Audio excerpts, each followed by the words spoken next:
So, up next, needs no introduction. I'll give a very quick one. Reid Hoffman has been in... Yeah, please give a round of applause.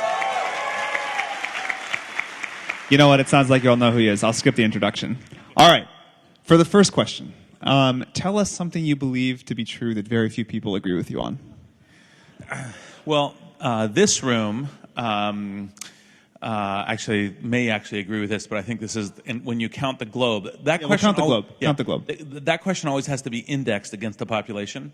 But what I would say is that we have an extremely high likelihood that within the next 50 to 100 years, that we create another cognitive species, e.g., a species with a similar kind of or better cognitive abilities than we do. People in this room normally tend to think that's artificial intelligence, but I actually think it's a jump ball between that and a different version of the Homo genus. Like we're in actually a relatively interesting and unique period by which Homo sapiens is the only part of the Homo genus, because there was Florensis and Neanderthal and so forth. And when you consider longer time frame, it's actually 40, 50,000 years ago, is actually not that long ago. So, so I think we're going to do that, and it's conditioned upon are the particular breakthroughs in AI, which I think there is still some invention and magic to get a truly generalized AI, which may or may not, happen quickly. If it does, then AI is likely, and if it doesn't, then the Homo genus is likely. Just for fun, and you don't have to answer this if you don't want, but given that you made the point about indexing that question against the rest of the world, and that many people in this room may agree with that, although I would still bet most don't, what is something that you believe that very few people in this room would agree with you on? Let's see, in this room, okay, trying to index that. I guess, well, this might be they hadn't thought about it. I think that one of the things that's actually really important for inventing products is a fairly deep sense of a theory of human nature and humanity. And so I think that anyone who is inventing the kinds of products that we typically do, you should actually, in fact, be able to articulate a relatively robust theory about what is human nature, what is humanity like now, and where is it going, and how does your product or service fit into that? And that may not be so much they disagree, as actually most people I talk to can't articulate a particular robust theory of human nature. And that's one of the reasons why years back, as you know, I started saying this thing, I invest in one or more of the 7 deadly sins, because I was trying to get people to think about what is actually, in fact, kind of common human psychology. And if you're trying to create a mass market consumer application, what are the parts of how what it is to be human that you're actually triggering, responding to, serving, etc.? That's a great answer. I bet most people in the room don't think about that or don't agree it's important. So I want to talk about 3 main topics here. One is not the mistakes that people make when they start a company, but the great things people do. Everyone worries about trying to avoid mistakes. That's actually not enough. You also have to do one thing really right. The second is how to raise money from Greylock, and the third is how to scale up a company and when to start that. So let's start with the first. What are the things that you see entrepreneurs do at the very beginning that are the opposite of mistakes, that lead them to great results? So I think one of the, let's see, we could probably spend the whole half hour entirely on this, but I'll try to do that. That's why I gave you all 3 questions up front, so you could allocate time. Yes. So one thing is build the strongest possible network around you, right? And every single thing you're doing, whether it's hiring, whether it's getting investors, whether it's who you're talking to about your company, obviously YC, is a opportunity to generate a really strong network. And I think, and specifically in terms of that, it's not just like, what do you think of my idea? That's usually a weak question. How can my idea be improved? If my idea were to fail, or my plan were to fail, or my strategies fail, why do you think it would fail? Right? Asking those kinds of questions. I think another thing is to actually think about, one of the challenges is, it's awesome that we have gotten to such a massive entrepreneurial environment here, but for example, breaking through the noise is really tricky. So you actually have to really test and think about whether or not your idea will be sufficient to break through the noise. And so folks who really think about like some way that they can either grow on a particular platform or have a particular way that they can actually get good growth into their product is a particular thing. Sometimes that's virality, sometimes SEO, sometimes other things. What are the early signs that an idea or a particular product may be able to break through the noise? What do you look for when you're evaluating that? Because I think that is this critical thing, but it's so hard to really know. Obviously, the obvious brain dead thing that everyone knows is once you see traction, you still have some questions. How far does the traction go? But that actually answers a bunch of those because you can study the actual, are people engaging? Are they re-engaging? How do they discover it? And you can per thing you can deconstruct the answer to your question. The real challenging one is when you have the theories beforehand. And the theories beforehand, a little bit of that comes back to what I was saying in terms of a theory of human nature. Because you say, okay, why is it, if it's viral, why will the virality spread? Some of that's technique, but some of that's also, it'll trigger a funny bone in some way. Now, I wouldn't have looked at Pokemon Go and said, well, actually, in fact, this nostalgia thing will create a craze. I would have missed that, right? But I learned, I, along with lots of other people, I downloaded and played with it immediately to say, okay, how do I learn that pattern? What was the way that was fitting into people's identity? Why was this the thing that was creating something that literally spread through essentially word of mouth? Did you get really into it? Let me put it this way. It became a habitual thing that I would do during an Uber ride. I have no shame. I'll just admit I was one of those people for a couple of days, like 3 a.m. My brothers and I would be out driving around Golden Gate Park trying to catch Pokemon. Horrible. Yeah. No, for me it was when I got in an Uber, then I pull it up and I go, because you have the advantage that someone else is driving you, and yet you can go through all the Pokestops and everything else at a reasonably fast clip. And so the other thing is there a principally pre-traction? Actually, let me distinguish in consumer and enterprise. In consumer, the principal thing is there's actually an interestingly unique theory. There's some kind of theory together with some understanding about how distribution works that you're applying. Like you say, okay, I actually think people will send out SMS messages, or they'll send out emails, or this will get indexed and searched the following way, or people will actually, in fact, do the following activities, which will cause other people to discover this, app, site, service. And then that's a coherent theory. And that can sometimes be sufficient for doing it. On the enterprise side, actually sometimes clear mastery of traditional enterprise techniques is what matters, right? Because actually, in fact, if you have a relatively high a good product in terms of what you could sell, you can measure its results, you know what your sales channel looks like, a sales process can work effectively. But those two things and the ability to pull them off are absolutely essential to the things that you do right. Because the most classic problem, which you've seen, and I know you're talking about the successes here, but the classic problem is I've got a cool idea where someone doesn't have a unique product yet. And that's radically insufficient. You're making it just lucky whether or not actually, in fact, the distribution works. And these companies only grow to enough throw weight if they get to a point where they have enough distribution. So roughly speaking, one of the rules of thumb that I use is if you don't see a path by which you're getting to $100 million a year in revenue and then have good growth after that, you're not going to be you have zero chance of being a standalone tech company. Shall I continue on the... Maybe one more, but then I do want to make sure we move on. Okay. I was just thinking about that. So then the other things I think to do right are... I think the key things are people who, when you're doing this is the fail fast point, which is you're looking for the earliest possible proof to whether or not you're on the right track. It isn't that you're trying to fail, but you're actually hunting for the quickest and sometimes even argument evidence. Like, for example, when I literally had the idea for LinkedIn, I was going around to my friends going, okay, why won't this work? And the common pattern I was hearing is because in a network there's no value until you have 1 million people, so no one's going to invite for the first 1 million people. And the fact that I knew that was the thing to test that was the thing that I was essentially working on from day one to get to the minimum viable product in order to do that. Do you think that people give up too early related to that, or at least they're looking at the wrong metric?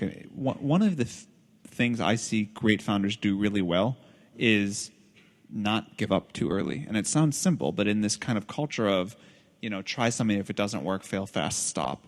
I do think you can lose a lot of great companies. So definitely you can, and it isn't to try to, like, for example, when I'm talking to an entrepreneur the first time, one of the things I test for is kind of what I call flexible persistence, which is they'll both listen and hear to the things I'm saying, questions, and they will adopt. They'll think about it. They'll respond. They may be willing to consider the alternate, but then they also have conviction in their point of view. They have a theory of humanity, a theory of distribution, a theory of product, that they go, look, I've really thought through it, and there's some really good stuff here, and this is why it is. And if you don't have both, you almost certainly fail. And part of that is people say, I'll just pivot my way there. And like, no. Have a deeply thought theory about what you're heading for. And so plan B frequently is not, oh, now I'm doing something entirely different. Usually plans B are slight variations in tests. So if you list your hypotheses about what it is you think why you're gonna win at the startup game, then you start testing them. Part of plan B is to say, well, maybe hypothesis 3 isn't right, but 3 prime is, right? And I can just shift a little bit of what I'm doing this way, and then it can work. And so, like, for example, like one of the thoughts that we had very early in LinkedIn is, even though we made a very heavy bet on individuals, is would we need to shift to enterprise and companies and groups as a possibility to make it work? It didn't turn out that we needed to do that, but that was as a plan B. And I think that staying persistent, ultimately, really try it. Like, you want 2 or 3 points reducing your confidence before you really decide to pivot. So, in the interest of time, let's move on to raising money. If I want to come raise money from Greylock, what can I do to be successful? What is step 1, and what is the last step before the check, and everything in between? So first, and this is true for all top tier VCs, is you're much stronger off getting a referral, right? So not Y Combinator though. Well, it can be a referral from one of the partners at Y Combinator and so forth, but it's here's why you should pay attention to this. I probably get somewhere between 30 and 50 unsolicited decks in my email every working day, right? And so it's kind of like, okay. How many of those have you ever funded? None that I'm aware of. Okay. Right. I mean, sometimes so the intro is really important. The intro is really important. And who counts as a good intro to you? Counts as a good intro is someone that I know and trust and respect, right? So you have to guess it to some degree, but and here I'll throw you under the bus. Sam counts, right?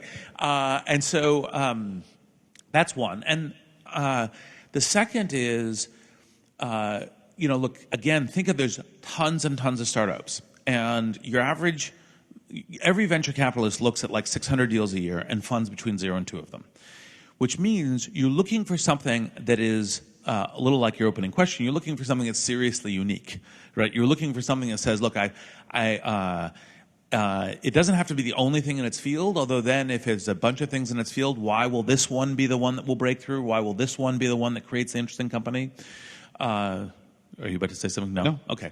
And so that's part of the reason why what I suggest to people who want to come talk to us is to say, well, what's the thing that either has suddenly opened up, or the thing that makes your thing going to be very big when you realize there are thousands of startups now, which is great, but given you can fund between 0 and 2. And so, for example, one of the ones I did at the beginning of the year is one called Convoy, which is essentially Uber for regional trucking. And actually, that one took a bunch of work for me because there were a bunch of people doing that, right? And I had to look through to see which one was the one to do, because we can only do one. And what did that founder do to convince you that that was the one?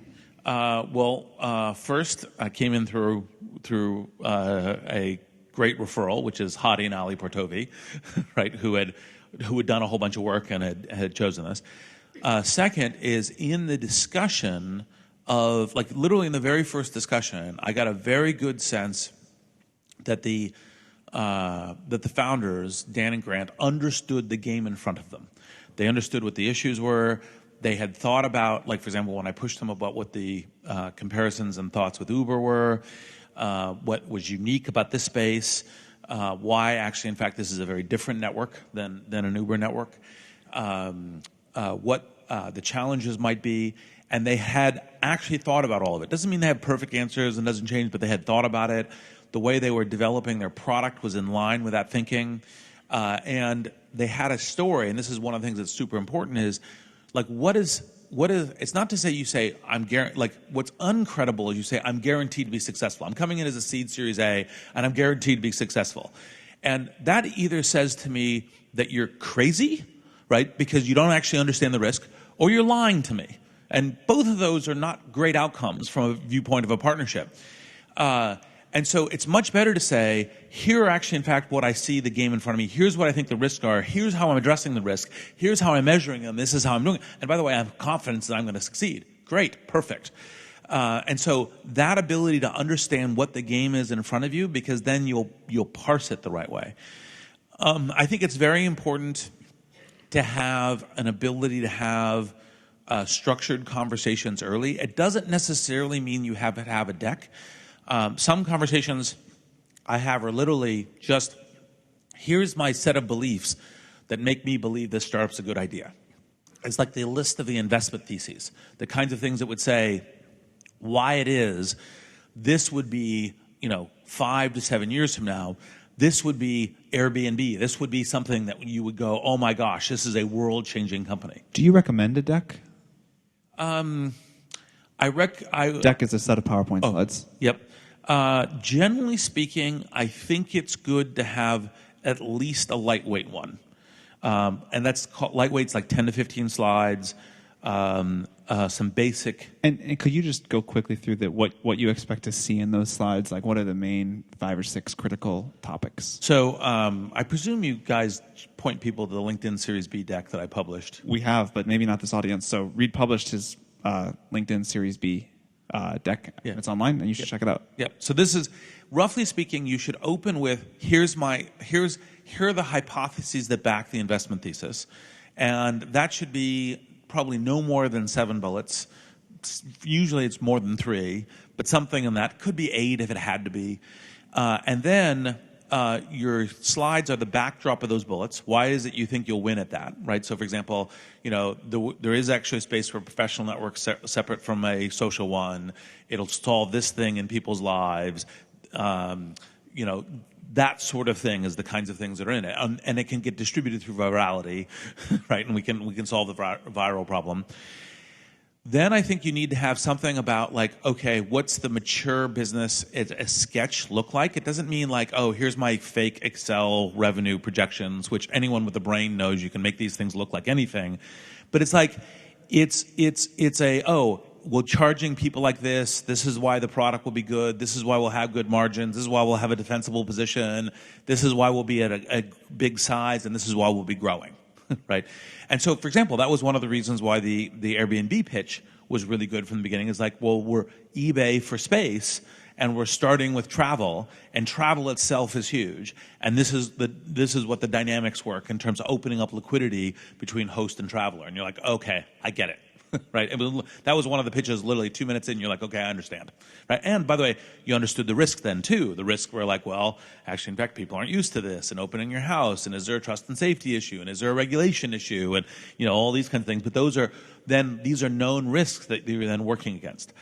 To claim zero competition is usually not credible. Usually it's, here is why the competition has a very different angle of attack than I do, and this is why my angle of attack would work. And then, kind of more or less for example, in early stage consumer companies, why it is I think distribution is going to work. And then, can you give us a little bit of sense of how you think about terms, what terms are important to a venture firm, to an entrepreneur, and what a Series A might look like? So, to a venture firm, part of the key thing is, so there's a big difference between angels and ventures. Angel can invest in a wide variety of things. They don't actually commit to doing that much. They do commit to doing a little bit of help, but not that much help. Venture folks commit to, I'm with the company more or less until it gets the port or not. I can only do really, it's very rare that a firm can do ones that are competitive. So I can only do one of this space. And I'm going to throw a bunch of resources behind it. Whether Andreessen Horowitz, other folks have like great recruiting practices, a number of things like that as a way of doing it. Like at Greylock, our thing is we help our portfolio companies find an engineer every alternative day, right, during the year, and that's a pretty good flow. And so, typically, the best way to do it is very clean terms. Have either one or at most two leads. Two leads tends to be more on the enterprise side than the consumer. Somebody who is really going to roll up their sleeves and work with you. That usually gets for venture to a certain percentage. Typically, and it's not an artificial number. Most VCs target at 20% or greater ownership, because when they do their models of what their baskets of ownership are on exits, if they have north of 20%, then they can make their fund multiples work. And so that's the reason why that's the target. What is if a venture firm has a $500 million fund? What is the return on that fund that a firm would like to hit to be really great? Typically, you would want to have $2.5 billion of return gross. So 5x gross. That's before the GPs take their carry. Yes, that's a reasonable fund. That isn't the 10 plus X fund that all the top tier firms have hit at some point. There are funds where you get that, but that was a credible fund. Great. So now I want to move on to the last topic. When you've done things well, you've made a good company, you've got a product people like, you've raised a Series A, and now you transition to scale up. You've popularized that term. What does that mean, and how do you know when it's time to do it? So we taught a class that's online. You can find it at Greylock and some other places, I think on iTunes, called Blitzscaling. Sam was our opener. I was. Because we were essentially actually building on the class that Sam himself had done 1 or 2 years earlier. I can't remember exactly when it was. And the key thing is first mover means first to scale. And most often, both within the consumer enterprise, the first to scale is the person who wins, who owns the market, who sets the terms, who gets the best advantages from the capital market, who gets the best advantages from the talent market, is known to customers, et cetera. It isn't necessarily the first out of the gate, it's the first to scale. And so what that means pretty logically is your question would be typically comfort for investors, for entrepreneurs, is say, well, let's completely resolve product market fit and then scale. And if you can do that, and because you're doing it sufficiently by yourself, you don't have aggressive competitors, great. That's the right way to do it. You can more or less understand, here my distribution model's working, my engagement model's working, I have a revenue model that at least basically works and maybe can be improved. And now what I'm just doing is figuring out how to accelerate that as much as possible. More often than not in Silicon Valley, you've got part of that story right, but you have intense enough competition that you have to make a decision to scale sooner than that. And part of calling it blitzscaling, like one of the key things that if you actually look around at part of what's happened in the last 20 years is that actually, in fact, startups will spend a bunch of capital at less efficiency than you would typically think, because like perfect operational efficiency, we know exactly what our model is, we're rolling it out, in order to get to scale fast. And obviously Uber is the canonical modern example of this. And the decision to do that is partially a question of both kind of offense and defense. Offense in terms of, well, I really need to establish myself. I need to get to critical mass in the network in order to have the network effects. This is kind of like early LinkedIn, although we eked it out in terms of we didn't actually blitz to the first million. We kind of compounded until we got there. So we were doing the other strategy because there was no one doing our strategy all credibly close to us, so we could take time. Or defensive, which is you're worried that someone else is going to get there first, and so you actually have to put in the afterburners and then try to adjust as you go. And that's the combination of offensive and defensive reason is part of the decisioning that you're making about how and when to do it. Now, the other thing that's kind of classic, and this is, kind of a line that probably you haven't seen that's in the new draft of the book, is built to scale, which is when you begin to look at each different key element that can make your business scale quickly. It's like customer acquisition, revenue model, support model, servicing model. How in each of these things, growing your company, how in each of these things can you actually, in fact, get to a global scale relatively quickly? Now, it doesn't make sense to obsess with that when you have zero idea of product market fit. But it is important to start thinking about it, because the thing that makes the really big businesses are the ones that can scale. Which direction do you see more entrepreneurs making this mistake in 2016? Are they waiting too long to start scaling, or are they doing it too quickly? It's both. I don't think it's kind of like, oh, well, they're all like, both mistakes are made. And the wait too long is kind of the question of, I'd really like to prove it out more. I'm not really that worried about competition. I'd like to get complete certainty about what I'm doing.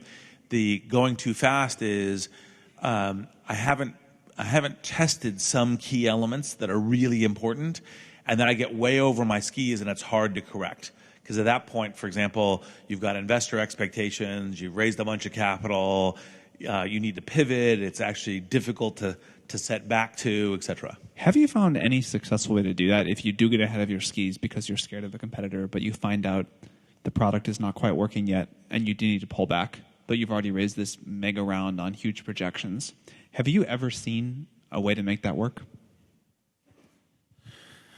One doesn't immediately come to mind, although the advice that I would give would be, this is one of the reasons why fundraising is not just a capital thing, it's a partnership question. And if you actually have a good partnership with the folks, and you're kind of saying, look, we're sharing risk, we're sharing analysis. Like, for example, when you've raised money, you're not saying, oh, it's guaranteed, it's perfect, it's all in the bag and it's all happening, because then, by the way, very naturally, your partners get very grumpy with you, right, when it's not that. But say, look, we're trying this, we have good confidence it'll work, but not perfect, we're going to be a good partner with you. And then if you have that, then it's easy enough to go back and say, look, we need to really pivot and we need to do something different. I'm sure there are examples, but it's not immediately apparent to me. It's hard for me to think of one, too.